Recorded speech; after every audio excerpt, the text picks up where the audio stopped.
They thought it would remain their little secret. But secrets have a way of walking into the light, especially on the day meant for truth. Picture this: a bride standing at the altar, her white gown pristine, her makeup flawless, but her eyes burning with a pain no foundation could cover. The groom shifts nervously. The guests whisper. And then she does it. She holds up her phone, and the projection screen behind her flickers to life. What appears makes the entire room gasp in horror. It's footage of her groom, tangled in hotel sheets with someone she trusted more than anyone in the world. Her own sister. This is not a story about a wedding. This is a story about betrayal, strength, and the moment one woman decided that silence was no longer an option. Before we dive deeper, let us know in the comments where you're watching from. We'd love to hear from you. And if you're new here, click on the subscribe button so you never miss any of our upcoming videos. Lydia Carter grew up in a small town in Ohio, the kind of place where everyone knew your name and your business. She was the eldest of 2 daughters, raised by a single mother who worked double shifts at the local diner just to keep food on the table. Their father had left when Lydia was 12, and from that moment on, she became the second parent in the house. She helped her younger sister Ruth with homework, braided her hair before school, and worked part-time jobs throughout high school to contribute to bills. Their mother always told them the same thing: family comes first, no matter what. Lydia lived by those words. She believed in loyalty, in sacrifice, in putting the people you love above everything else. When Ruth got accepted into college, Lydia took on 2 full-time jobs to help pay her tuition. She worked as a receptionist during the day and waited tables at night. She was exhausted, but every time Ruth sent her a photo of herself on campus, smiling and thriving, Lydia felt it was all worth it. She believed that one day, when life got easier, Ruth would remember everything she had done. She believed that love like that could never be forgotten. Then came Daniel Hoffman. Lydia met him at a charity event she attended with a coworker. He was tall, well-dressed, with kind eyes and a smile that made her feel seen. He wasn't just handsome. He was thoughtful. He asked her questions about her life, listened when she spoke, and didn't treat her like she was invisible the way so many men had before. Daniel came from money. His family owned a successful real estate business, but he never made Lydia feel less than. In fact, he admired her. He told her she was the most genuine person he'd ever met, that she had a heart of gold in a world full of people chasing status. They dated for 2 years, and during that time, Lydia felt like she was living in a dream. Daniel's family adored her. His mother called her the daughter she never had. His father respected her work ethic. And Ruth loved him too. She would joke with Lydia, calling Daniel her future brother-in-law, teasing her about how lucky she was to have found someone so perfect. Lydia laughed along, never imagining that those jokes hid something far more twisted. When Daniel proposed, it was everything Lydia had dreamed of. He took her to the park where they'd had their first date, got down on one knee, and promised to love her for the rest of his life. She said yes through tears, and that night, she called Ruth first. Ruth squealed with excitement, told her she couldn't wait to be her maid of honor, and promised to help plan every detail. Lydia felt complete. She had a man who loved her, a sister who supported her, and a future that finally looked bright. But underneath all that joy, something else was growing. Something that would tear everything apart. A week before the wedding, Lydia began to notice small changes. Daniel started coming home later than usual. He would say he was meeting with vendors or handling last-minute wedding details, but when she asked specifics, his answers were vague.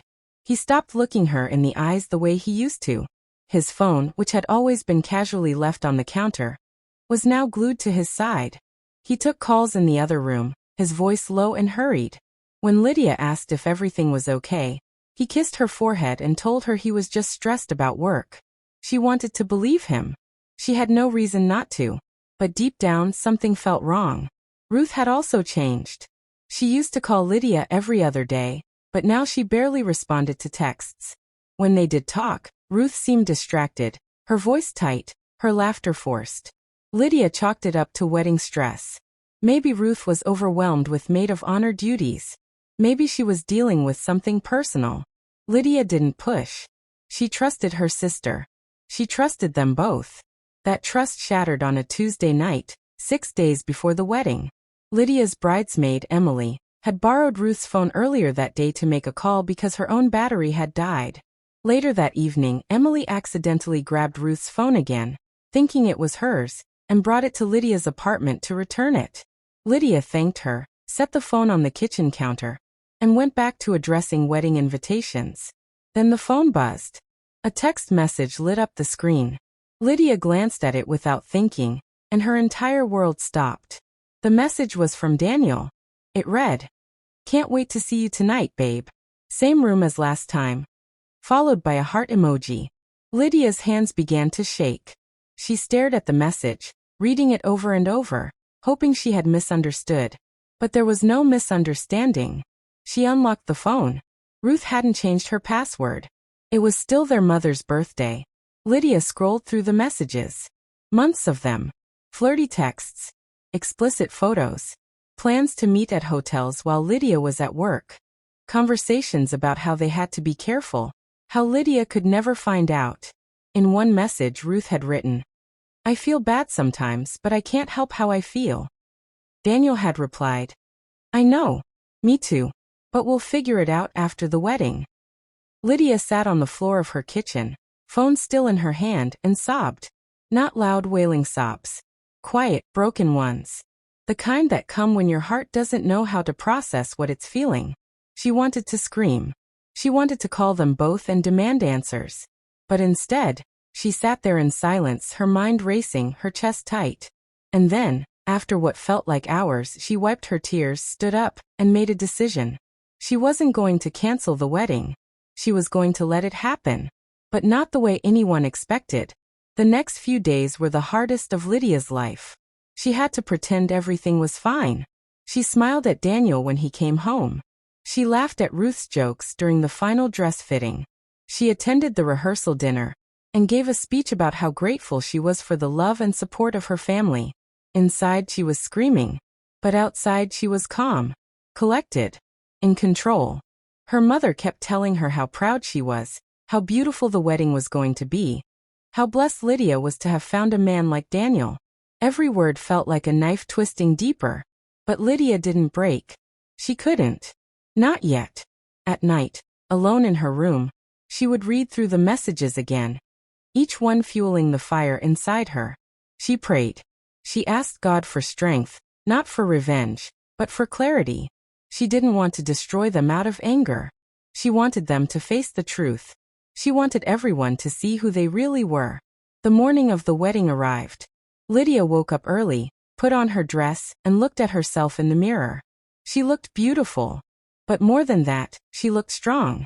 She had made peace with what she was about to do. This wasn't about humiliation. It was about honesty. It was about refusing to let betrayal hide in the shadows. She had spent her whole life protecting the people she loved. Today, she was going to protect herself. The venue was stunning. White roses everywhere. Soft music playing. Guests filled the seats, dressed in their finest, whispering excitedly about the ceremony. Ruth stood near the altar in her maid of honor dress, looking nervous but smiling. Daniel waited at the front, his hands clasped, his face calm. He had no idea what was coming. Neither did anyone else. Lydia walked down the aisle with her mother, who squeezed her hand and whispered, "I'm so proud of you, sweetheart." Lydia squeezed back, but said nothing. When she reached the altar, the pastor began the ceremony. Everything proceeded normally. The vows were about to be exchanged. And then the pastor said the words, "If anyone here has any reason why these two should not be wed, speak now or forever hold your peace." The room fell silent. And then Lydia raised her hand. The pastor blinked, confused. The guests murmured. Daniel's face went pale. Ruth's eyes widened in panic. Lydia turned to face the crowd, her voice steady and clear. "I don't object to this wedding," she said. "But I do have something to share. Something everyone here deserves to know before they celebrate this union." She pulled out a small remote from her bouquet and pressed a button. The projection screen behind the altar, meant to display their love story slideshow, flickered to life. But instead of romantic photos, it showed something else. Hotel security footage. Time-stamped. Clear as day. Daniel and Ruth, entering a room together. kissing in the hallway. The footage didn't show everything, but it showed enough. The room erupted. Gasps. Shouts. Someone screamed. Ruth turned and ran out of the venue, her heels clicking frantically against the floor. Daniel stood frozen, his mouth opening and closing like a fish out of water. Lydia calmly removed her veil, set down her bouquet, and looked directly at him. "I was supposed to promise you forever today," she said quietly, but loud enough for the microphone to catch. "But forever deserves honesty. And you gave me lies." Then she turned and walked back down the aisle, her head held high, leaving behind a room full of stunned, silent witnesses. In the months that followed, Lydia rebuilt her life piece by piece. She moved to a new city, started a new job, and began going to therapy to process the trauma of what had happened. It wasn't easy. Some days she cried. Some days she felt angry. But slowly, she began to heal. Ruth tried to reach out once, months later, sending a long message full of apologies and excuses.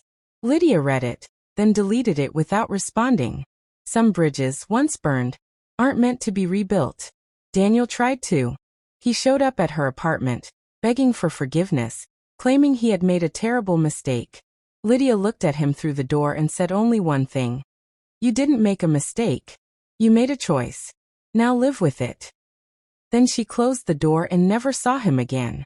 A year later, Lydia started a non-profit organization for women recovering from betrayal and emotional trauma. She called it Truth and Grace. She wanted to help others find the strength she had found, to show them that even in the darkest moments, they could choose themselves. And she did. She traveled, she wrote, she spoke at events, and she slowly became the version of herself she had always been meant to be. Not someone defined by betrayal, but someone strengthened by survival. So let me ask you this. What would you have done if you were Lydia? Would you have walked away quietly? Or would you have let the truth roar before the world? Would you have found it in your heart to forgive? Or would the betrayal have been too deep? Drop your thoughts in the comments. Tell us where you're watching from and how this story made you feel. If this story touched your heart, share it with someone who needs to hear it. Someone who's ever been betrayed by the people they loved most. And if you think this story was powerful, wait until you hear what happens in our next one. Hit that subscribe button, because you won't want to miss it.